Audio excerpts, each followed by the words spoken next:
I will start with sharing a story from my childhood, which is very dear to my heart.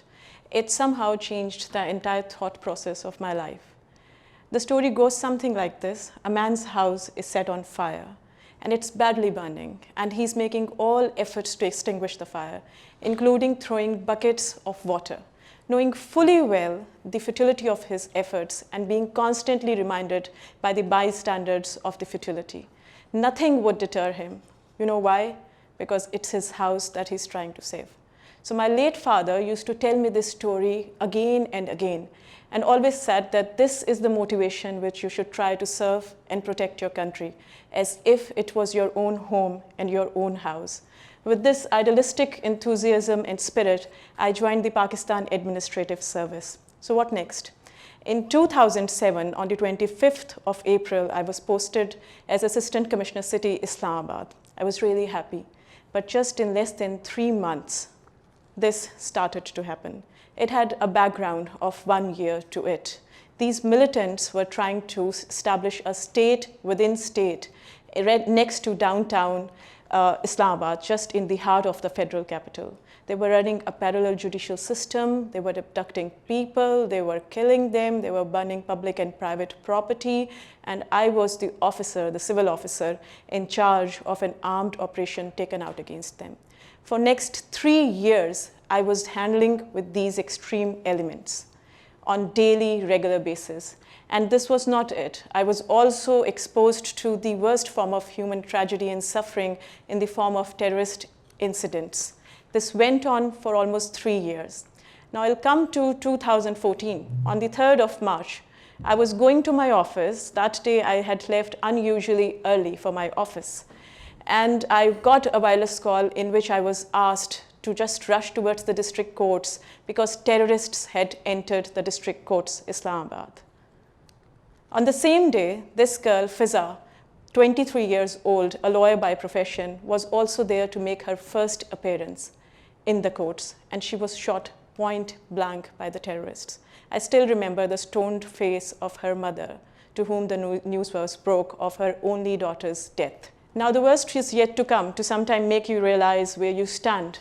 On the 16th December 2014, I was again in my office preparing to leave for my promotion course, and when we started to receive news that militants had entered an army public school in Peshawar.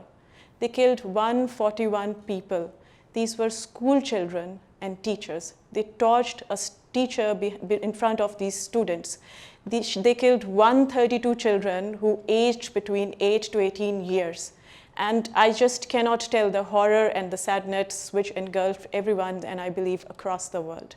These children had a right to life, and they had a right to pursue their dreams, and perhaps I felt that we failed to protect both. So our courts and our schools were no longer safe. And immediately upon coming back from my promotion course, I decided to join the National Counter Terrorism Authority, wherein I was made the federal level in charge for coordination and implementation review of the status of the National Action Plan against Terrorism across Pakistan. And this is where we stood in 2014, a very dismal state. The incidence of terrorism, as you can see, from 2006 onwards, had seen a very sharp rise. So in 2014, we had this very horrific incident where school children were killed, and now the entire state machinery, including the civilian law enforcement agencies, the military, the civil society, across the government, everyone was working their best to implement this National Action Plan, which is a 20-point plan, very well documented, and it has got the political will behind it. So what happens when the entire state and society works together? You see the dip in 2015, almost 800 incidents less than 2014. But this peace was fragile. We all were very conscious of the fact that you could not consolidate this peace unless and until you did something more to this complex phenomenon called terrorism. You don't become a terrorist overnight. There's a process which precedes that. You cross many stages, and it's, to me, after dealing with it for such a long time, it has something to do here. It's an ideological thing. So how do you deal with the preceding phenomena, which is called extremism? So I seized the opportunity to consolidate peace, and with the help of very supportive team of my seniors and my colleagues, we decided that we should have a national counter extremism policy at this stage. Perhaps this was the moment where we could seize the opportunity and consolidate peace. What we did was we went to adopt a rather unfamiliar and unusual model for our country, because this policy, to be successful, had to have stakeholder buy-in from across the country. So what we did, we reached out to political leadership, reached out to religious scholars, leaders, academics, civil military bureaucracy, business, civil society, media, entertainment, religious scholars, leaders, everyone. And over a course of 1 year, almost 305 people came together in 32 rounds of deliberations, and they devised a policy of national counter-extremism, which is a contextualized analysis of our problems and a contextualized response to it, and it has got the political will behind it. And I'm really happy and delighted that we finally have it. These are some of the pictures from those deliberations. The man in white is, with beard, is someone who is a religious cleric, a very prominent religious figure from my country. And the next man sitting next to him happens to be my teacher and one of the longest serving bishops of Lahore. So such people came together to find a response which is holistic and which comes from everyone in our society. These are some of the more pictures from those meetings. But I was not waiting for 1.5 years for this policy to finally culminate and be approved by the government and then go for the implementation. We started the implementation process parallel to the formulation of the policy. We reached out to many government departments and divisions.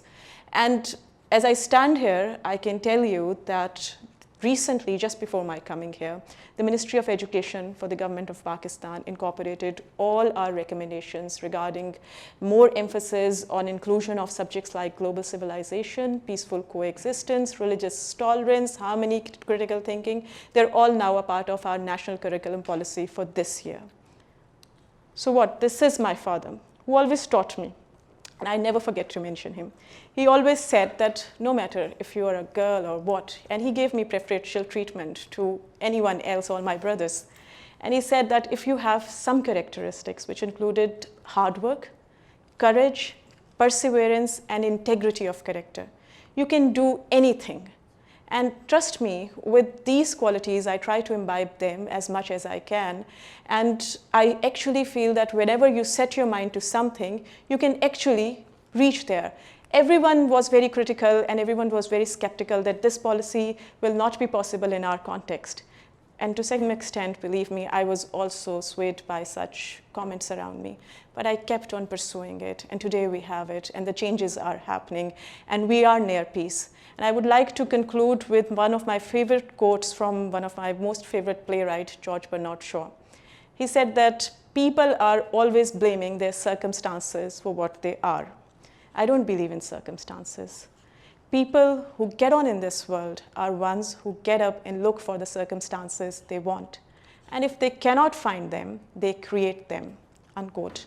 And I was looking for the circumstances for peace. We tried to create them in the hope to make our country, our home, more safe, secure, and peaceful for future. Inshallah. Thank you.